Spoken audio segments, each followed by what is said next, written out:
Penertiban administrasi pemerintahan Daulah Abbasiyah. Usaha membangun peradaban emas juga terjadi pada bidang administrasi pemerintahan Abbasiyah, terutama pengangkatan wazir Perdana Menteri yang mana bertugas membantu khalifah dalam menjalankan roda pemerintahan. Nah, wazir ini dibantu oleh beberapa departemen. Pertama, Diwanul Kharij, Departemen Luar Negeri. Kedua, Diwanul Ziman, Departemen Pengawasan Urusan Negara. Ketiga, Diwanul Jundi, Departemen Pertahanan dan Keamanan. 4. Diwanul Aqarah, Departemen Tenaga Kerja dan Pekerjaan Umum. 5. Diwanul Rosail, Departemen Pos dan Telekomunikasi. Kemudian pengangkatan Roisul Kitabah, yaitu Sekretaris Negara, yang memimpin Diwanul Sekretaris Negara. Dalam menjalankan tugasnya, Roisul Kitabah dibantu oleh 5 khotib sekretaris, yaitu Khotib Rosail, Sekretaris Bidang Persulatan, Khotib Kharaj, Sekretaris Bidang Perpajakan dan Kas Negara, Khotib Jundi, Sekretaris Bidang Kemiliteran, Pemerintahan dan Keamanan. 4. Khotib Qodok, Sekretaris Bidang Hukum dan Perundang-undangan. 5. Khotib Syurtoh, Sekretaris Bidang Kepolisian dan Keamanan Sipil. Kemudian pengangkatan kepala daerah untuk menjaga daerah wilayah kekuasaan Daulah Abbasiyah yang dipimpin oleh Gubernur Amir. Untuk memudahkan koordinasi pemerintah pusat dan daerah di bawah gubernur dibentuk pemerintah desa Qaryah yang dipimpin oleh Syekhul Qaryah, itu kepala desa. Kemudian pembentukan Mahkamah Agung yang menangani beberapa bidang hukum seperti Al-Qadi, mengadili perkara agama, hakimnya disebut Qadi. Kemudian Al-Hisbah, mengadili perkara umum, baik pidana maupun perdata, hakimnya disebut Al-Mustahsib.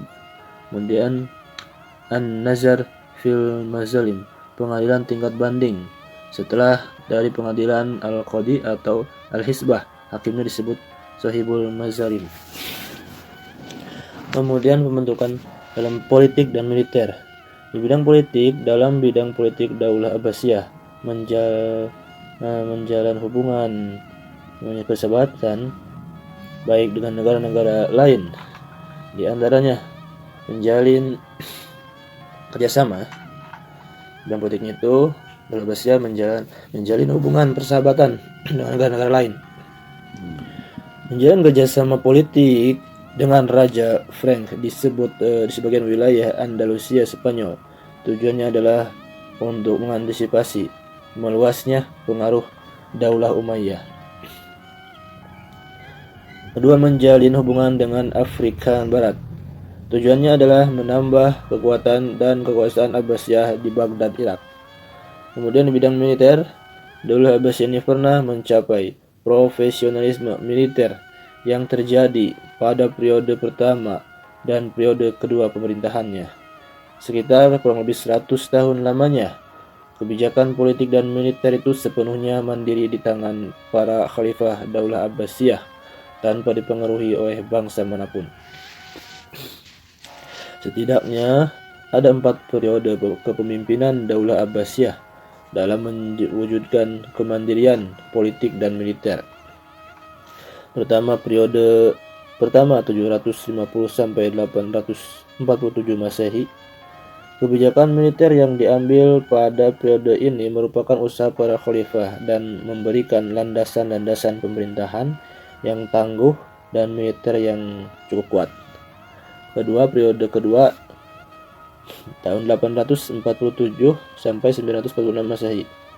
Periode ini kebijakan politik dan militer Daulah Abbasiyah banyak dipengaruhi oleh orang-orang Turki. Hal ini mengakibatkan banyak orang Turki yang menduduki posisi penting dalam jabatan militer Daulah Abbasiyah ini. Orang-orang Turki yang banyak menduduki posisi penting itu tidak dapat dikendalikan. Mereka mampu mengontrol kekuasaan, bahkan banyak gubernur dan panglima tentara yang menyatakan dirinya sebagai khalifah. Dari sini tanda-tanda perpecahan pemerintahan Daulah Abbasiyah sudah tampak. Kemudian periode ketiga tahun 946 sampai 1094 Masehi. Munculnya kekuatan politik dari Bani Buwaihi yang beraliran Syiah. Mereka dapat mengontrol pemerintahan Abbasiyah ini, bahkan mampu menekan Khalifah Abbasiyah saat Khalifah Mustakfi agar menjadikan Ahmad Buwaihi sebagai Amirul Umaro, panglima tentara. Sejak saat itu Khalifah Daulah Abbasiyah tidak lagi memiliki kekuasaan penuh dikarenakan roda pemerintahan dipengaruhi oleh dominasi Bani Buwaihi. Kemudian periode keempat, tahun 1094 sampai 1258 Masehi. Pemerintahan Daulah Abbasiyah di bawah kendali orang-orang Seljuk dari Turki. Mereka mampu menghilangkan dominasi Bani Buwaihi yang berkuasa lama dalam pemerintahan Daulah Abbasiyah.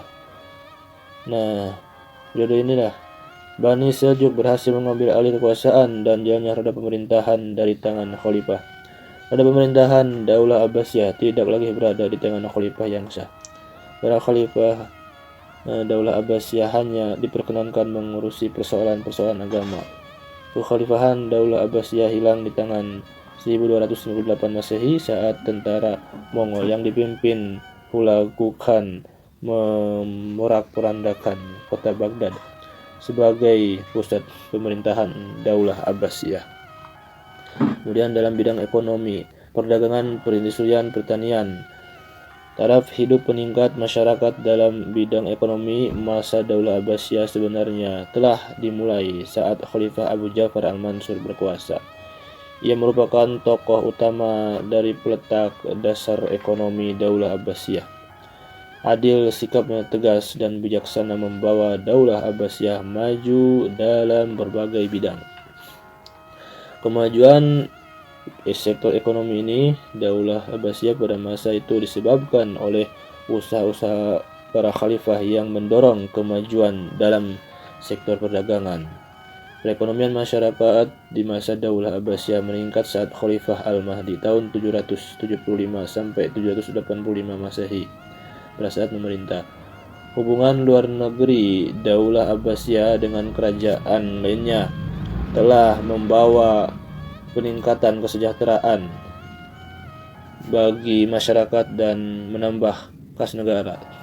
Kota Basrah menjadi pelabuhan sangat penting sebagai tempat transit antara timur dan barat, dan juga banyak mendatangkan kekayaan bagi Abbasiyah ini. Selain itu juga ada pelabuhan Damaskus dan dermaga Kufah. Sering itu terjadi peningkatan pada sektor tambang, pertanian, dan industri juga.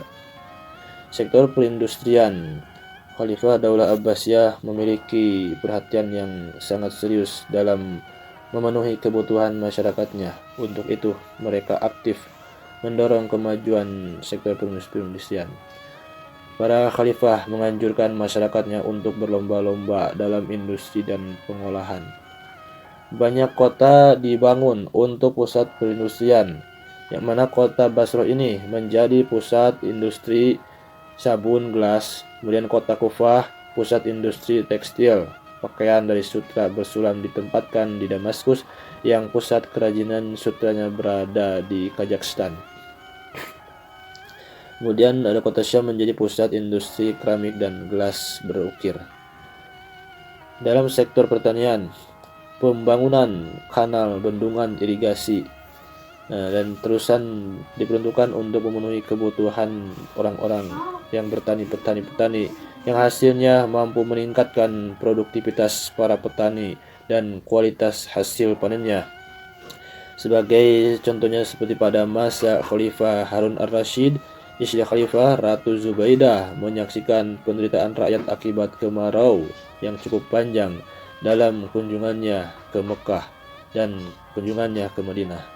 Atas usulan Permaisuri inilah Khalifah membangun sebuah bendungan dan terusan yang dapat mengalirkan air ke ladang-ladang dan untuk kebutuhan hidup para petani, sehingga kehidupan masyarakat di kota suci itu sejahtera.